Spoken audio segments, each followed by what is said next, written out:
you pray with me? Pour through me, Lord, the words that you would have us hear this day that will touch each of us at our point of need. And may they be your words, Lord, not mine. We pray this in the name of Jesus. Amen. Well, welcome back. Welcome home. As you're well aware, this is not our traditional homecoming Sunday. No, it's far beyond Labor Day. We aren't matriculating, recognizing the passages of our children and youth as they move from one class to the next. And we're not regaling each other with stories of the summer, and parents aren't breathing sighs that the children are back at school. Now, these are different times. And the hook on which we're hanging this day is the return to in-person worship.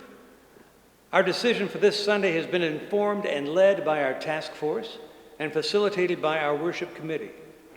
And we've cautiously returned, but we remain attentive to the medical and the scientific landscape.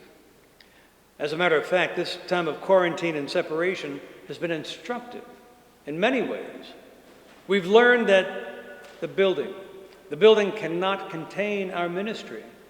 We've learned that the building cannot restrict our responsibility to each other or God's world. We've learned that the building cannot restrain the claims of the gospel. But this grand building, this sanctuary completed in 1811, still stands as a beacon for us and for those who are to come, who long for that which they may not even know, the mysterious power and love of Jesus. So this morning, we have the chance to inhale the essence of this space that has gathered and held God's own for 2 centuries. And our text this morning is from near the very end of the book of John's Revelation, written while in exile on the island of Patmos, chapter 20, beginning at verse 1. Listen now for the word of God. And I saw an angel coming down out of heaven, having the key to the abyss, and holding in his hand a great chain. He seized the dragon, the ancient serpent, who is the devil, or Satan, and bound him for 1,000 years. He threw him into the abyss, and he locked it and sealed it over him to keep him from deceiving the nations anymore until 1,000 years were ended. And after that, he must be set free for a short time. So in verse 7, when the 1,000 years are over, Satan will be released from his prison and will go out to deceive the nations in the 4 corners of the earth, Gog and Magog, and to gather them for battle. In number they are like the sand on the seashore. They marched across the breadth of the earth and surrounded the camp of God's people, the city God loves. But fire came down from heaven and devoured them.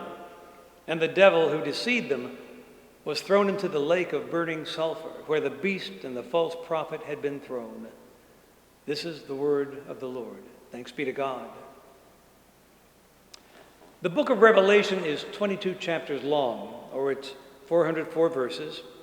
It contains 7 letters to 7 churches, 4 creatures with 6 wings, 1 lion that is actually a lamb, 24 elders, 7 seals, 144,000 sealed saints, an unnumbered multitude dressed in white, 7 trumpets, 3 woes, 4 horsemen, a woman giving birth, a dragon, 2 beasts, one with 7 heads and 10 horns, the number 666, 7 bowls of God's wrath, 2 witnesses, a tree of life, a new Jerusalem with 12 gates and 12 foundations, a new heaven and a new earth. Revelation, in all its coded language and symbolism, is filled with imagery, but imagery that points us to truth. So let's start with a story. Tom Gillespie was president of Princeton Seminary during my time there. At the dawn of the new millennium, he gave his last commencement address in 2004, the year that I completed my studies. Well, I really enjoyed my time there, and I enjoyed Dr. Gillespie, his easy manner, his rock-solid commitment to the gospel. So in the commencement address, he told of this framed piece of artwork, enclosed in glass, that hung in the workroom of the president's office on the wall above the coffee maker. A medieval castle appears in the distant background, and in the foreground, a dragon lies on his back, slouching up against a tree. and the dragon is using a lance to pick his teeth. And scattered all around are pieces of a knight's armor, helmet, breastplate, shield, and there's a caption. And the caption reads, "No matter how hard you work, no matter how smart you are, sometimes the dragon wins. No matter how hard you work, no matter how smart you are, sometimes the dragon wins." Now, this bit of wisdom is important to remember this day as we celebrate a return, however limited, to this lovely sanctuary.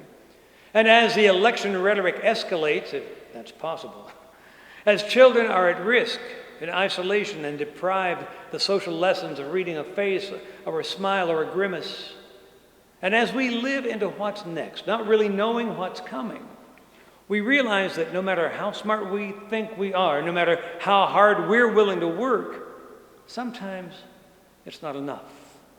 Sometimes we may be wrong, and sometimes the dragon wins. And Dr. Gillespie pointed us that day to the Apostle Paul, who wrote in his letter to the Ephesians, "For we are not fighting against flesh and blood enemies, but against rulers and authorities of the unseen world, against mighty powers in this dark world, against evil spirits in the heavenly places." It's a curious message for a commencement, right? A message one would expect to encourage and inspire. But as I thought about it, maybe not so strange.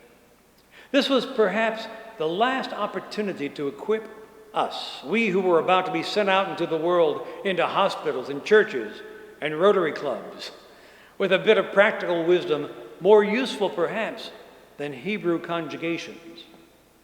And Tom went on to say, at the time Christopher Columbus sailed west in search of a new world, his flat earth maps showed the ocean fading off into an unknown infinity. And at the edge of the ocean's frontier were written these words, "Beyond this point, there be dragons." In fact, beyond the walls of this sanctuary, this magnificent sanctuary, there be dragons waiting for you and waiting for me if we would bear the cross of Jesus. Dragons waiting for us if we would bear the name of the Christ. Dragons waiting for us if we undertake God's work. Yes, there be dragons, and sometimes the dragon wins, and people pout, and farms fail, and jobs are lost, and seasons canceled, and loved ones die alone, and people are murdered in sacred spaces. Men and women, sometimes the dragon wins, but that's not the last word. The last word belongs to the architect of life, the breather of the wind of the Spirit, the creator of the cosmos. So we do not despair. No, we mask up. We do not despair. No, we step out. We do not despair. No, we step up to the work and the opportunities that are offered in our obedience to Jesus. We do the next right thing. We don't stand behind the tree hoping the sleepy dragon doesn't look. No, we are not those who cower. We are not those who would put the Lord our God to test. Just as Jesus told Satan when Satan said to jump off the pinnacle of the temple. No, on this day, courageous men and women who are here, I propose that we stride arm in arm with our God in pursuit of God's peace. Arm in arm with God in pursuit of God's purpose, partnering with Jesus in the reclamation of God's own. So in the name of Jesus, I offer you life. I offer possibility. I offer you hope. I offer you Jesus. I pray that you accept the living God of power and grace into your life. Become a conduit of God's infinite compassion and mercy. And as we accept Jesus in his loving kindness, we will do what is right. Now, we don't have to make the Book of Order our casual accompaniment for all occasions. We will come to know and love and be loved by Jesus and respond to that love in service. We will want to do what is right and good for our families, for our church, and for our world. Seek ye first the kingdom of God, and all things will be added to you. And to this we say, yes.